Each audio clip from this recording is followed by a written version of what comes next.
जो उचित तरीके से बोलने की योग्यता रखता है, श्रोताओं की आवश्यकता के अनुसार उनसे आंखों का संपर्क बनाए रखता है और विविध एवं मुखर शब्दावली का उपयोग करता है, समानता उसे प्रभावी वक्ता कहा जा सकता है। इसी प्रकार से एक प्रभावी लेखक को अपने पाठकों से संचार करने अथवा अपना संदेश या विचार उन तक पहुंचाने के लिए लेखक में शब्दों को विविध शैलियों और विधियों से लिखने की योग्यता होनी चाहिए। ठीक है, तो वो व्यक्ति अपन को फोन करता है, फिर अपन करते हैं उसको, तो एक दूसरे का फीडबैक समझते हैं, देते हैं। ठीक है ना, मतलब एक दूसरे से बातें करना संचार कौशल। ठीक है ना। अब कौशल में मतलब विविध मुखर शब्दावली को उपयोग करता है, समानता उसे प्रभावी वक्ता कहा जा सकता है। विविध एवं मुखर शब्दावली का उपयोग करता है। विविध एवं क्या होता है, मुखर क्या होता है, कोई जानता है? विविध और मुखर शब्द कहीं सुने हो? विविध, विविध का मतलब होता है बहुत बड़ा चढ़ाकर। विविध प्रश्नावली पढ़े हो ना कहीं? विविध शब्द में कभी हमने वो देखे हो कि विविध यानी होता क्या?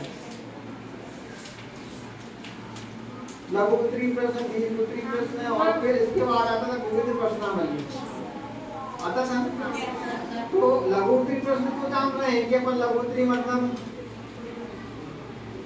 लघु उत्तरी का मतलब उसमें कम, उसमें अपन को आंसर देना है, जो उसमें थोड़ा और ज्यादा देना। लेकिन विविध प्रश्नावली जब आ जाती थी तो बहुत बड़े बड़े प्रश्न रहते थे। ठीक है ना। तो वो विविध का मतलब रहता था कि हमको जो बातें करना बहुत बड़े तरीके से करना। तो इसमें क्या लिखा है, विविध एवं मुखर शब्दावली का उपयोग करता है, समानता उसे प्रभावी वक्ता कहा जा सकता है। ठीक है ना। प्रभावी वक्ता किसे कहा जा सकता है? प्रभावी वक्ता का मतलब रहता है कि जो बहुत सारी बातें जानता हो, जो बहुत सारी बातें उसके अंदर आती हो, तो वो तो वक्ता कहलाएगा। नहीं कोई यहाँ पर भाषण देने खड़े हो जाए, उसको कुछ बोलना ही नहीं आए तो वो हो जाता है, होगा? नहीं होगा। प्रभावी वक्ता वही कह सकते हैं जिसको बहुत सारी बातें आती हैं। इसी प्रकार से एक प्रभावी लेखक को अपने पाठकों से संचार करने अथवा अपना संदेश या विचार उन तक पहुंचाने के लिए लेखक में शब्दों को विविध शैलियों और विधियों से लिखने की योग्यता होनी चाहिए। अब लेखक मतलब वो अच्छे तरीके से लिखेगा, है ना, तभी तो लेखक बन पाएगा। हर एक व्यक्ति को किसी भी स्थिति में सावधानी पूर्वक सुनने और लिखने तथा स्पष्ट रूप से बोलने की कला होनी चाहिए कि नहीं? स्पष्ट बोलने, स्पष्ट लिखने, स्पष्ट सुनने की कला होनी चाहिए, सब में होना चाहिए। तभी आप हर चीज में योगदान कर सकते हो। मतलब यदि आपको लिखने को कहा जाए तो स्पष्ट लिखो कि हम क्या लिखना चाह रहे हैं, कला होनी चाहिए। इसीलिए प्रभावी संचार के लिए अच्छी पठन कला, लेखन भाग कला और श्रवण कौशल अनिवार्य है। लेखन भाग कला, भाग मतलब बोलना, मतलब लिखना, श्रवण मतलब सुनना। ठीक है ना।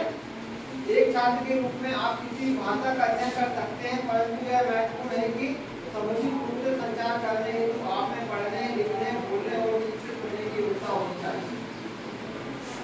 अब उसमें योग्यता का मतलब यहाँ ये दर्शा रहा है कि आप में पढ़ने में सबसे महत्वपूर्ण चीज क्या रहता है कि आप किस तरीके से पढ़ रहे हैं।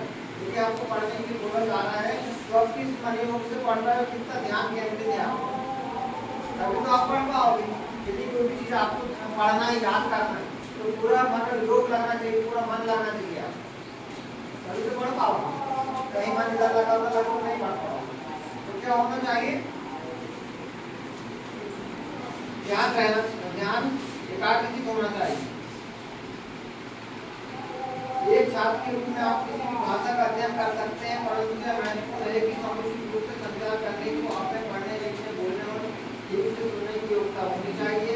एक से अधिक भाषाएं बोलने से आपको दुनिया भर के लोगों के साथ संप्रेषण करने में मदद मिल सकती है। ठीक है ना। यदि आप हिंदी जानते हो, इंग्लिश भी जानते हो, संस्कृत भी जानते हो, तो आप बहुत सारे जाओगे, भाषाओं सीखने वाले बन जाओगे। अंग्रेजी सीखने से आपको अंग्रेजी समझने वाले लोगों के साथ उस भाषा जिसे आप बचपन से आसानी से बोलते आ रहे हो, उस भाषा जानने के लिए आपकी मातृभाषा में भी संचार करने में सुविधा होगी। अपनी मातृभाषा हिंदी है, अपन क्या बोलते हैं अधिकतर हिंदी, यदि आपको इंग्लिश की बहुत अच्छी तरीके से आने लगी तो आपको सेकंड भाषा का ज्ञान हो गया तो आप बहुत अच्छी क्या बन जाओगे, दोनों भाषा में बन जाओगे। योग्यता होनी चाहिए।